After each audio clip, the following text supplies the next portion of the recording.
Hello students, आज हम लोग स्टार्ट करेंगे क्लास 11th के केमिस्ट्री के थर्ड चैप्टर को, जिसका नाम है classification of element and periodicity in properties.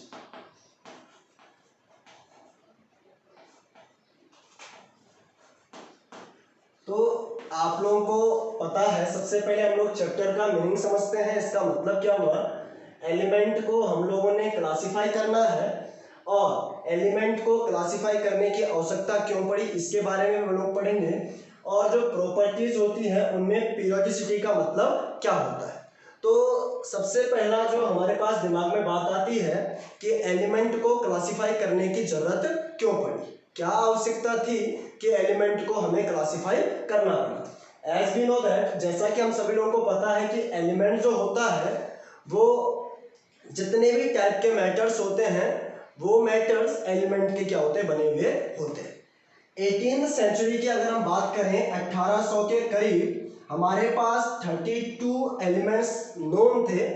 फिर आगे जैसे जैसे एलिमेंट को खोजा गया, फिर आता है 1865 की बात, तो उस समय तक 63 एलिमेंट खोजे गए थे। तो कम एलिमेंट जब खोजे गए थे तो वहां पे क्या था कि उनकी प्रॉपर्टीज और उनके जो कंपाउंड्स थे उनका स्ट्रक्चर को बताना थोड़ा सा क्या था, आसान था। लेकिन जैसे जैसे एलिमेंट को और ज़्यादा डिस्कवर किया गया और ज़्यादा खोजा गया तो क्या देखा गया कि जो एलिमेंट्स थे वो बहुत ज़्यादा अमाउंट में खोजे गए थे और एलिमेंट ज़्यादा अमाउंट में खोजे जाने के कारण उनके प्रॉपर्टीज हो गया और उनसे जो उनके जो कंपाउंड्स थे उनके बारे में ज़्यादा जानकारी प्राप्त करना क्या हो गया था, थोड़ा सा कठिन हो गया था।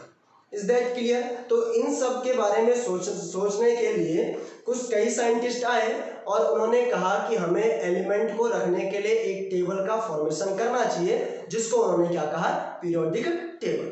Is that clear. तो पीरियोडिक टेबल को जब खोजा गया तो पीरियोडिक टेबल को खोजने में सबसे जो पहला योगदान दिया वो योगदान दिया डोबेराइनर ने। और डोबेराइनर का जो प्रिंसिपल या लॉ था वो बहुत ज़्यादा इम्पोर्टेंट था। तो सबसे पहले पीरियोडिक टेबल के बारे में जानकारी देने वाला या एलिमेंट को पीरियोडिक टेबल में रखने वाला या फर्स्ट कंसेप्ट जिसने दिया उसका नाम था डोबेराइनर। डोबेराइनर ने क्या किया, एलिमेंट्स को उनके एटॉमिक नंबर के इंक्रीजिंग ऑर्डर में ट्रायड्स के फॉर्म में रखा। किस फॉर्म में रखा, ट्रायड्स के फॉर्म में। ट्रायड्स का मतलब होता है ग्रुप ऑफ 3 एलिमेंट, 3 एलिमेंट का एक ग्रुप होता है जिसको हम लोग क्या बोलते हैं, ट्रायड्स। और डोबेराइनर के अकॉर्डिंग क्या था, जो ट्रायड्स थे, सपोज दैट हमारे पास एलिमेंट है और उनके हम लोग मास की बात करेंगे। ट्रायड्स का पहला एलिमेंट लिथियम हमने मान लिया, सोडियम और पोटेशियम।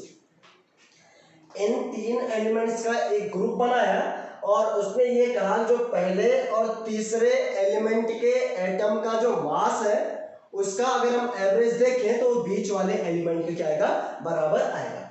जैसे लिथियम का 7, सोडियम का 23 और पोटेशियम का क्या होता है, 39। तो अगर हम पहले और थर्ड के एलिमेंट के मास को सम करें तो कितना आना चाहिए, 39 + 7/2।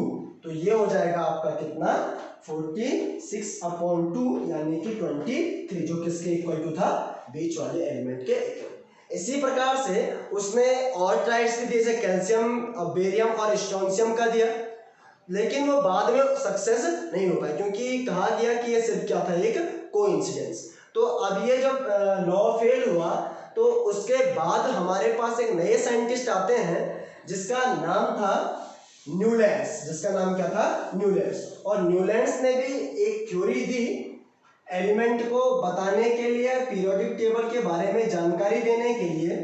और उन्होंने क्या किया, एक ऑक्टेव रूल दिया। और ये ऑक्टेव जो रूल था ये बिल्कुल उस रूल की तरह था जैसे 8 म्यूजिकल चेयर्स आप लोगों ने सुना होगा, सा इस तरीके से, जैसे इस 8 म्यूजिकल चेयर में पहला जो एलिमेंट है वो 8th एलिमेंट के जैसा होता है। ऐसे ही क्या कहा, जो न्यूलैंड्स थे उन्होंने ये कहा कि अगर एलिमेंट को एटॉमिक वेट के इंक्रीजिंग ऑर्डर में रखें, lithium, beryllium, boron, carbon, nitrogen, oxygen, fluorine, sodium, magnesium, aluminium, silicon, phosphorus, sulphur, chlorine,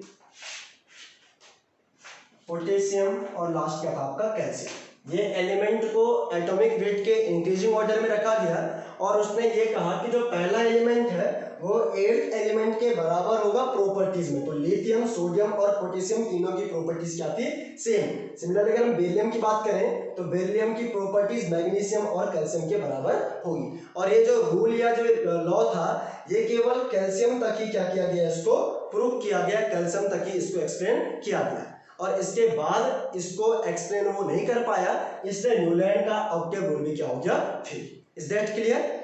अब नेक्स्ट वीडियोस में हम लोग डिस्कस करेंगे इसके बाद जो आने वाले और रूल्स हैं या जो पीरियोडिक टेबल के बिल्कुल आधार या बेस कहे जाते हैं उनको हम लोग अगले चैप्टर में, अगले टॉपिक में या अगले वीडियोस में डिस्कस करेंगे। Is that clear? Thank you.